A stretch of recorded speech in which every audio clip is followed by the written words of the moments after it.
help if you bring the order of service and not the announcements.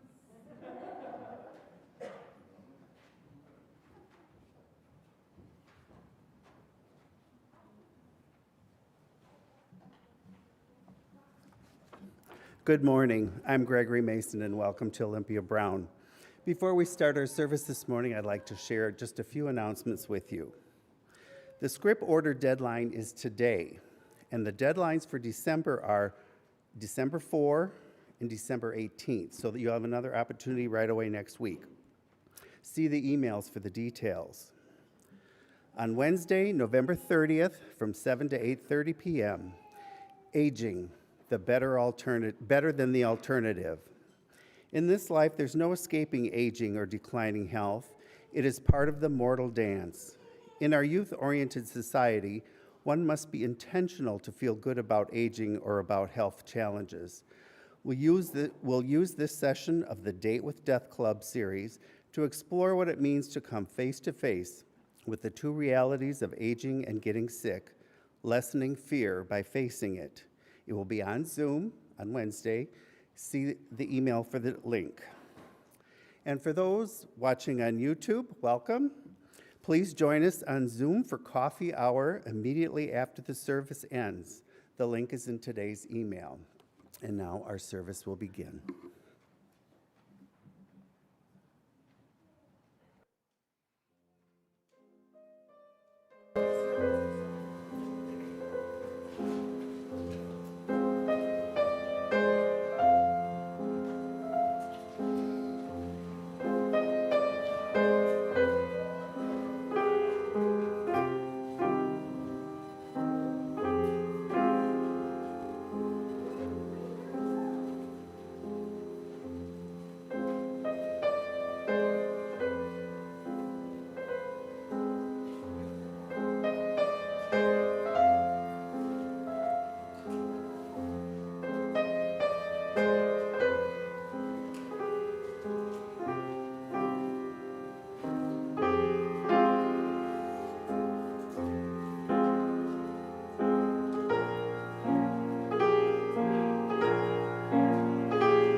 Good morning.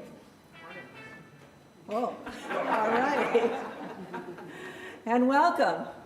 Welcome to Olympia Brown Unitarian Universalist Church. I am Suzanne Landis. I'm your worship associate this morning. Our mission as a church is to be a community of hope, challenging us to transform ourselves, promote love and justice, respect all faiths, and shepherd our planet. As we gather, may we make space for all that we bring each and every time we come together. All of who we are is welcome in our co-created and shared sacred space, both in person in this sanctuary or through YouTube streaming and Zoom. This morning, we have a special guest. The Rev Julie Taylor is a Unitarian Universalist community minister specializing in critical incident response, community crisis, and pastoral care. Reverend Taylor is the Senior Director of Contextual Ministry at Meadville Lombard Theological School and is a military chaplain, captain, serving in the New York Air National Guard. Agitating, preaching, and working towards dismantling systems of white supremacy are key in Reverend Taylor's theology and work. Welcome this morning, Reverend Julie Taylor. Our chalice lighting this morning, the words for the chalice lighting were written by Jay Wolin, and it's titled, Letting Go. Are we a people of holding on or letting go? Holding on to rigid ideas or letting go and opening our minds and our hearts to something new? Holding on to certainty of how things should be, or letting go and living with the uncertainty of new ways of being in the world? Holding on to what makes us comfortable, or letting go so we may grow, which may make us uncomfortable?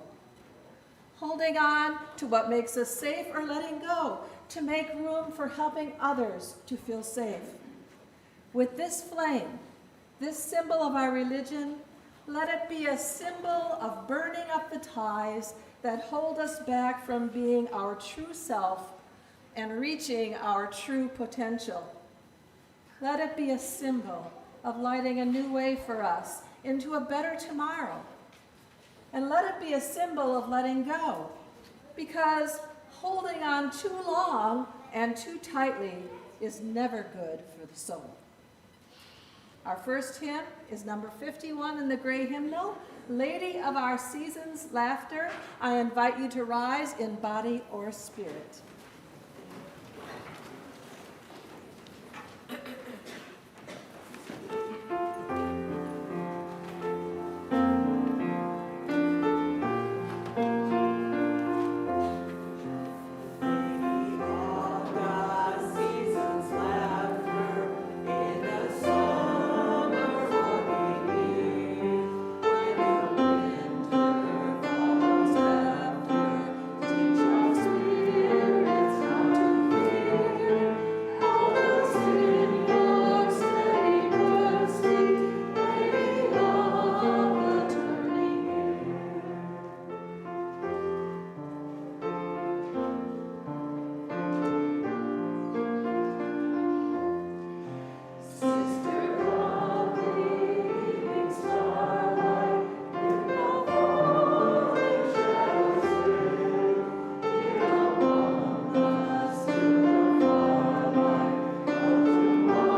And now it's time for the message for all ages. So if all the children and those young at heart can come on forward.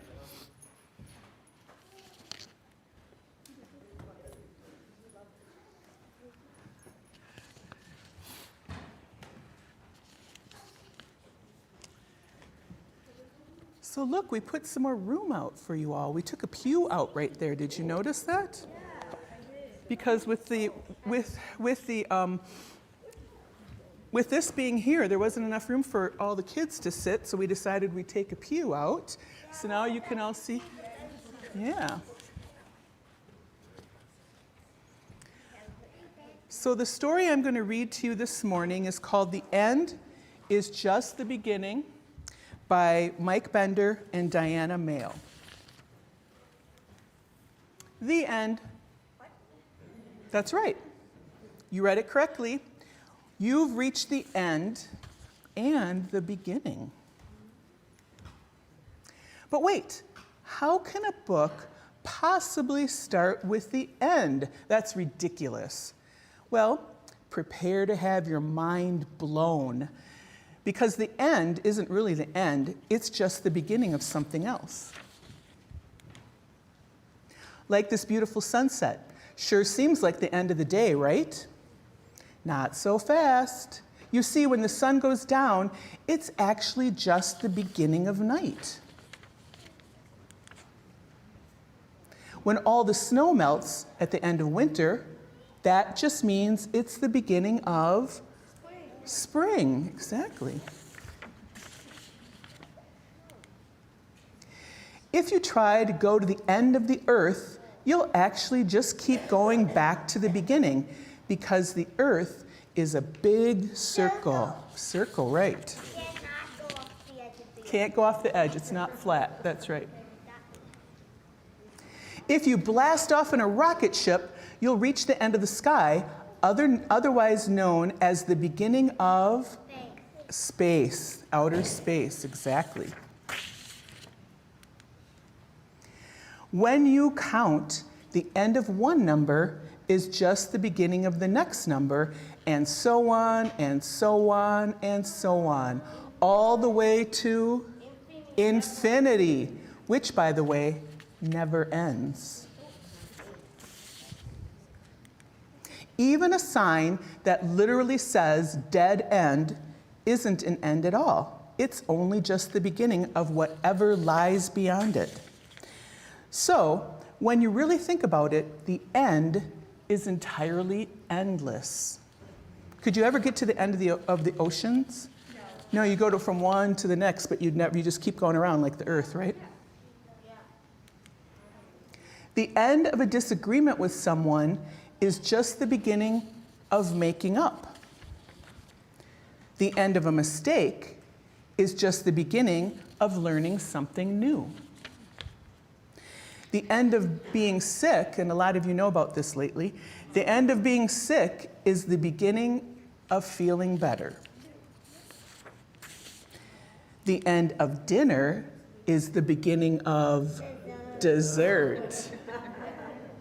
And if you're really well behaved, the end of dessert might just be the beginning of more dessert. So tonight, when you turn off the lights and go to bed, don't think of it as the end of anything. Just think of it as the beginning of a new tomorrow full of possibilities. The beginning. So this is the beginning of the book now. Of discovering the next book. It's like we went backwards, where we just went from the end to the beginning. Okay, time for the children's blessing.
give to the life of this church, and the monetary offering is just one of these ways.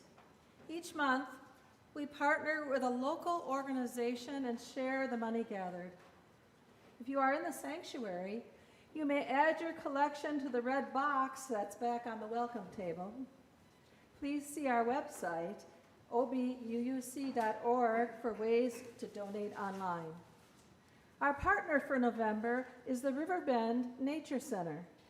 Riverbend Nature Center exists to provide environmental education and outdoor recreation to the children, families, and adults of Racine and southeastern Wisconsin. They have developed an integrated and interactive trail featuring elements that engage people of all ages in interactive experiences of nature. The elements are changed on a monthly or a seasonal basis to encourage people to return for a fresh outdoor experience.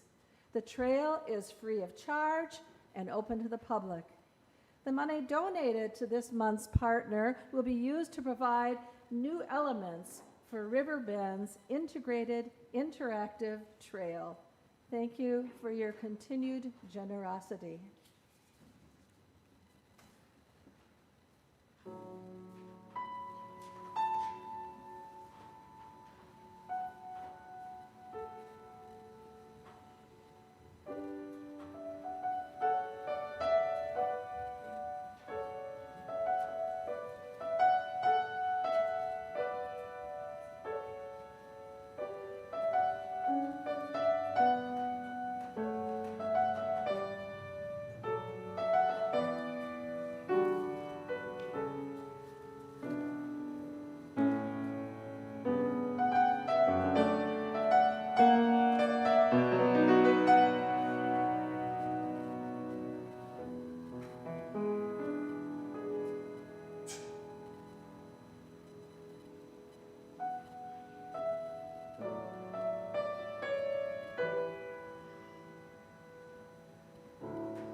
Part of being in community is sharing joys and sorrows with one another. This week, all who come with a joy or a sorrow in your heart are invited to come forward and light a candle in silence. For those of you remaining seated, I invite you to sing along with us to the song, There Is a Love, and the words to that are on the screen. I invite you to come forward if you wish.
Our reading this morning comes from a book by Richard Bach. Some of you may be familiar with that name, depending on what generation you come from, mine and past. This book, though, is one of his lesser-known, to some degree, books, from Illusions, The Adventures of a Reluctant Messiah. Once there lived a village of creatures along the bottom of a great crystal river. The current of the river swept silently over them all, young and old, rich and poor, good and evil, the current going on its own way, knowing it's only its own crystal self. Each creature in its own manner clung tightly to the river bottom, for clinging was their way of life, and resisting the current what each had learned from birth. But one creature said at last, "I'm tired of clinging. Though I cannot see it with my eyes, I trust that the current knows where it's going. So I shall let go and let it take me where it will. Clinging, I shall die of boredom." The other creatures laughed and said, "Fool, let go, and the current that you worship will throw you tumbled and smashed across the rocks, and you will die quicker than boredom." But that one heeded them not, and taking a breath, let go, and at once was tumbled and smashed across the current across the rocks. Yet in time, as the creature refused to cling again, the current lifted it free from the bottom, and it was bruised and hurt no more. The creatures downstream, to whom this creature was a stranger, cried, "Oh, see a miracle! A creature just like ourselves, and yet it flies. Ah, see the Messiah, come to save us all." And the one carried in the current said, "I'm no more Messiah than you. The river delights to set us free, if only we dare let go. Our true work in this voyage, this adventure, is to let go." But they cried all the more, "Savior," all the while clinging to the rocks, and when they looked, it was gone. And they were left alone making legends of a Savior.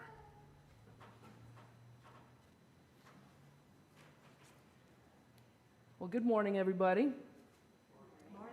I'm glad to be here with you this morning. I bring you greetings from Meadville Lombard Theological School, where I work.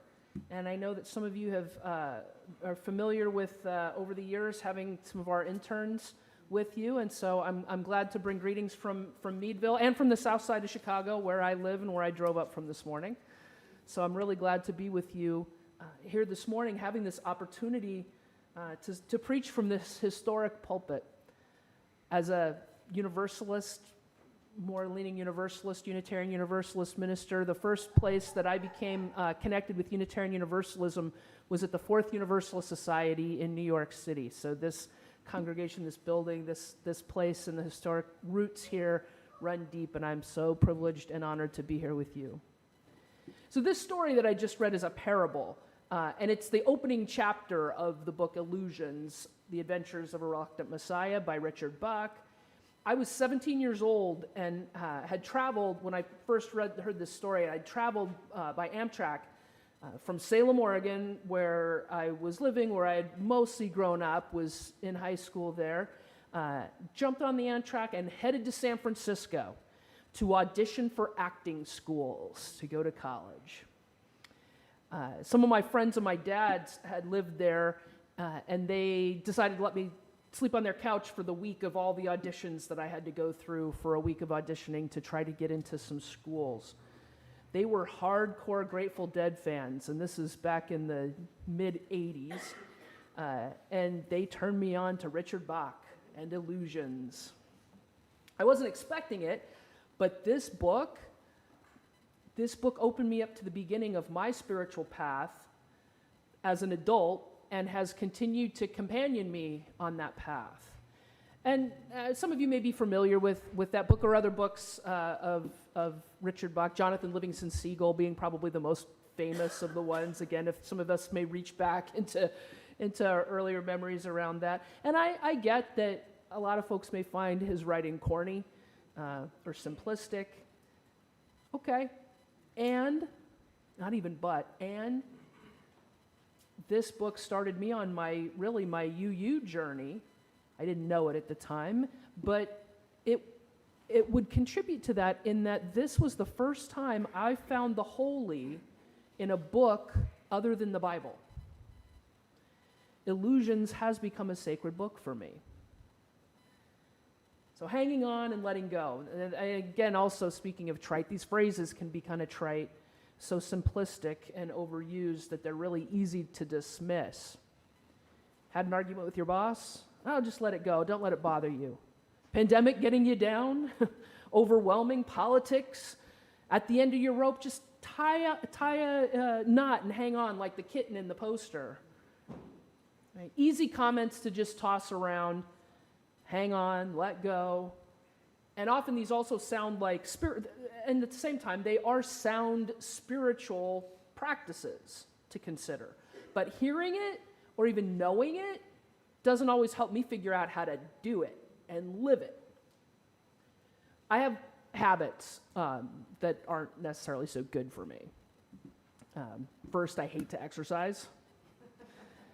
Although, actually, I don't actually know if I actually hate to exercise, because once I do it, I actually like it.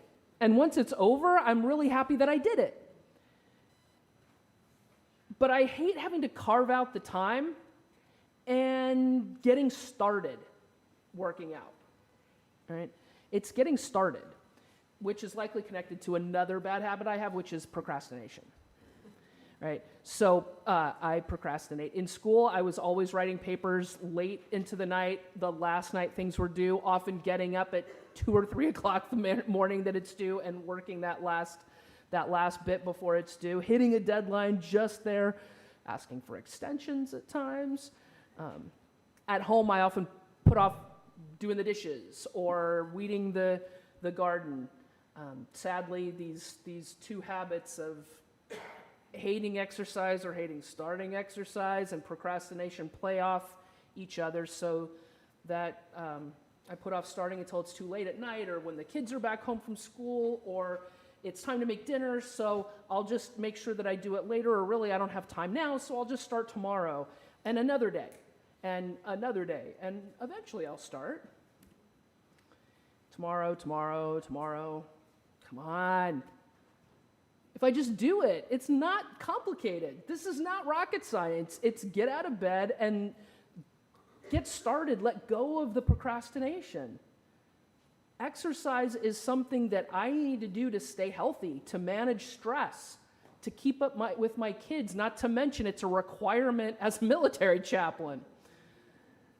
And sadly, I am not spiritually advanced at this point yet to change my behavior, beliefs, or habits just by hearing a phrase or a comment, no matter how true it may be.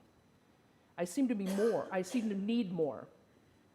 I'm not so spiritually advanced yet to do things that are good for me simply because they're good for me. So I'm going to tell on my mom. She's not here. She's probably not out there. So my mom's afraid to fly. Terrified to fly. In the last 50 years, she's flown only a few times, and I mean a few times. But every time that she actually has flown, she's been heavily sedated. She was a nurse for many years, and most trips that she's taken have been accompanied by other nurses, and so she goes heavily medicated, and they make sure to take care of her and pour her into the seat and pour her back out of the seat. Once for a work conference is one of the times. When her mother died, she also got on an airplane, and then she flew to Ecuador. Now, I just mentioned, my mom was a nurse, but she was specifically a surgical nurse. And at her hospital for the last probably 40 years or so, doctors and nurses from her hospital, which is back in Oregon, have gone on medical missions to communities in Central and South America to perform surgeries for children who would not otherwise have access to them. And her best friends, also nurses, they go at least once a year with this team. And over all of these years, she was at that hospital for close to 40 years. Every year, a couple times a year, she would pack the bags and make sure that the instruments were there and help with all of the preparation, the equipment for all of those trips. And then she'd take on extra shifts to cover for them while they were gone. But she'd never gone. And the only thing that kept her from going was getting on that airplane. Over the years, I had done everything that I could think of to get her to fly, with no success. I lived in New York City for 25 years. She never flew to come visit. She would only take the train. I live in Chicago now, does not get on an airplane. Didn't get on an airplane to come to my wedding, spent 3 extra days on the train to be able to come, to the wedding. She is absolutely attached to being afraid to fly. It's actually become a major part of her persona. And so I don't know what they did, but before she retired, her friends convinced my mom to fly to Ecuador on a medical mission. I was visiting Oregon for the summer, actually, when she got back. And so I got her immediate, unfiltered response to this trip. It was quite remarkable. She did not stop showing pictures about, this, and this is the way that the hospital is set up, but it wasn't really the hospital like we're used to, but we brought in this, and they've been doing this all these years, and here's the kids, and oh my gosh, the hours, and the conditions, and the kids, and picture after picture after picture, parents holding their children, crying with gratitude, kids hugging the nurses and doctors, descriptions of 14, 15-hour days that she was so excited about. How they helped 57 kids, many with multiple surgeries, over those 2 weeks that she was gone. I really don't know when I've seen her as outwardly excited about anything, including my wedding, my sister's wedding, and all the 11 grandkids. She's not so outwardly excited, but that trip, that did it for her. I noticed something interesting, though, and in her excitement about things, she didn't say anything about the flights. And I kept waiting for her to say something about the flights. And so eventually, of course, I had to say something. Hey, see, Mom, flying isn't so bad. Oh, yeah, she said. She was, of course, thoroughly drugged again, and still, she said she was scared the entire time. And a few days later, though, as she was telling the story over and over again, I overheard her while she was explaining, this whole experience to a friend. And she said the team was going to go to Peru that next January. And the friend asked, well, are you going to go? You went once, are you going to go? And she said, well, I don't know about January, but I'll go with them again. And then she said, I won't fly to see my friends in Michigan or Julie in New York, but I'd make myself fly to do this again. And she did. Before she retired, she made one other trip. So for my mom, being afraid to fly is something that she hangs on to for dear life. She will not separate herself from it. But something changed on that trip to Ecuador. She let go of that fear long enough to help somebody else. In fact, lots of someone else's. By letting go, she actually became part of something bigger, which in turn has given her a reason not to grab on and hold so tightly again, at least sometimes.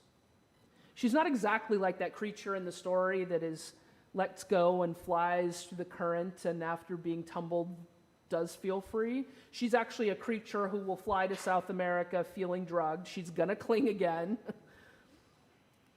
She's actually taking an Amtrak next week here to Chicago, so when she comes for a visit. My mom grabs hold of this earth. She may grab hold twigs and rocks and all, but when it's time to head to that medical mission, she got her passport and she went. And I'm proud of her. It doesn't have to be perfect. She got out of her own way long enough to help another human being, to show up. Which makes me wonder, does being connected to something bigger make letting go easier? Or maybe does letting go allow one to connect to something bigger? Lao Tzu, founder of Taoism, said, when I let go of what I am, I become what I might be. When I let go of what I am, I become what I might be. Consciousness and intentionality play another important role in this. And I want to be clear, I'm not making the judgment that letting go equals good equals good and hanging on equals bad. Because that's not the point. There are plenty of things that can be really important to hold on to, right? Like a job with benefits and a fully vested pension. That's a great thing to hold on to. Neither good or bad, letting go, holding on, are not good or bad in and of themselves. Context is really important. Some relationships are good to hold on to and important to fight for. Others really need to be let go of. The same can be said of values that one might hold, beliefs, right? I will fight to uphold and hang on to the Unitarian Universalist, the concepts that are connected, the values of Unitarian Universalism. Using our principles also, though, has allowed me to understand that it's time to let go of the tradition that there are only 7 and work to include an 8th. And with the new work that we're doing within the larger movement, we may be letting go of the principles altogether and connect more deeply to the values and ways to operationalize them in the world. That shift, that change, context is important. Hanging on and letting go. So the question I posed earlier, does being connected to something bigger make letting go easier, or does letting go allow one to connect to something bigger? I actually think both are true.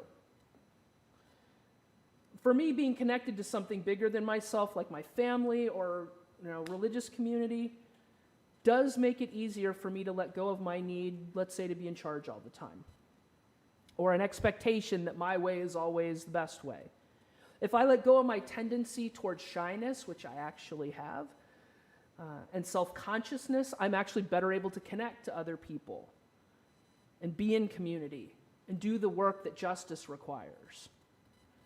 If I'm paying attention, actually my to-do list will point me in the direction of my current hanging on and letting go dilemma in some really practical and concrete terms.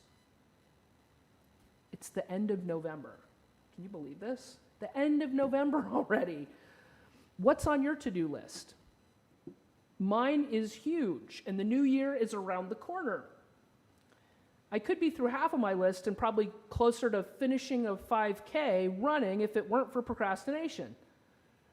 I seem to be holding on to some of these habits. But something actually is changing. Something has been changing for me.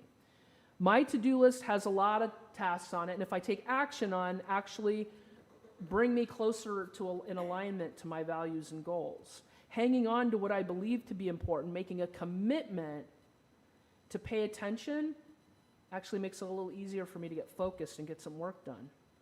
And so some of the letting go has already happened. So my challenge to you this week,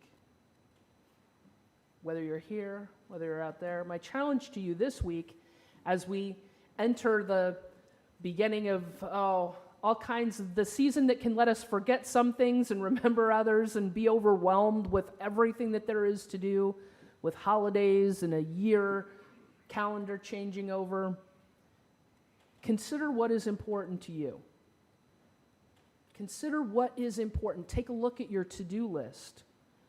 The little one, but also the big one. What are the dreams or goals you've had? But tuck them away because although you saw another creature flying, you didn't believe that you could fly too. Is there a way that community and connectedness will help in making these moves? Where does it make sense for you to hang on? Where does it make sense for you to let go? And remember that creature in the story. When it let go, it didn't just effortlessly fly into its new existence. It tumbled and crashed across some obstacles for a while. But by not going back to the old, unexamined ways, it gets free.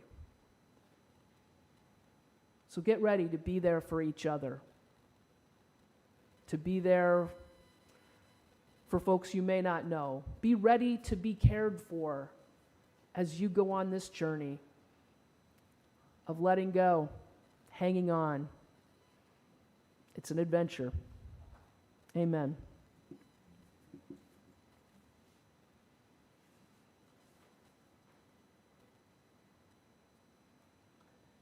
So now if you'll join me in the spirit of prayer and meditation. Spirit of life and death, sources of endings and beginnings, we pause at this hour to mark the changing seasons of our lives, to mourn our losses and our grief, and to lift up with joy the celebrations that touch our lives, to honor the moments toward justice that energize our minds and our hearts. Into this holy silence, I invite you to speak the names of those persons whom you would surround with loving meditation and prayer.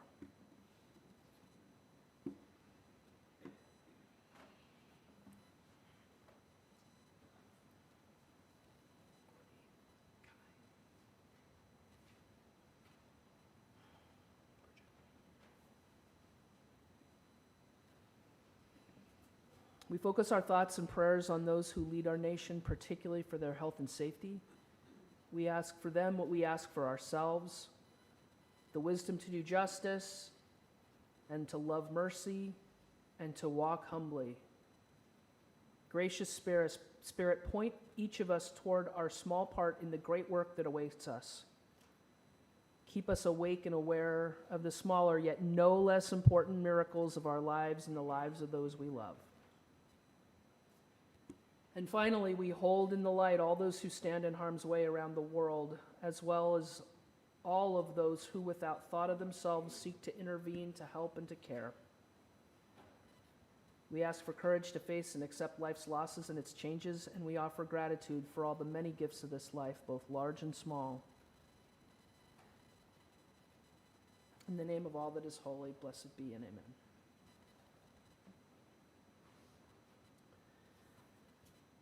And now if you'll join us in body, in spirit, rise in body or in spirit, and we have our final hymn, number 1008, When Our Heart is in a Holy Place. Please. Good morning. So it has never been in my path to sing solo, and I do love doing that, to lead you in a singing, but please don't let me do that on my own. So I need you to sing back so you cover me up, all right? So let's do it.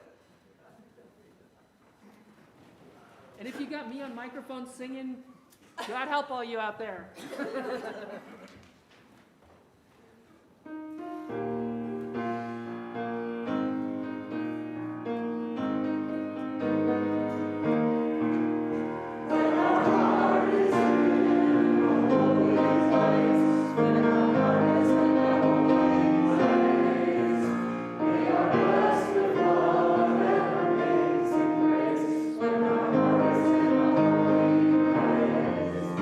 When we trust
We extinguish this flame, but not the light of truth, the warmth of community, or the fire of commitment. These we carry in our hearts until we are together again. Our closing words are by the Pulitzer Prize-winning poet Mary Oliver. To live in this world, you must be able to do three things: to love what is mortal, to hold it against your bones, knowing your own life depends on it, and when it comes, the time comes to let it go, let it go. Blessed be. Amen.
Thank you so much. This was just very special. Thank you. I appreciate it. I'm really like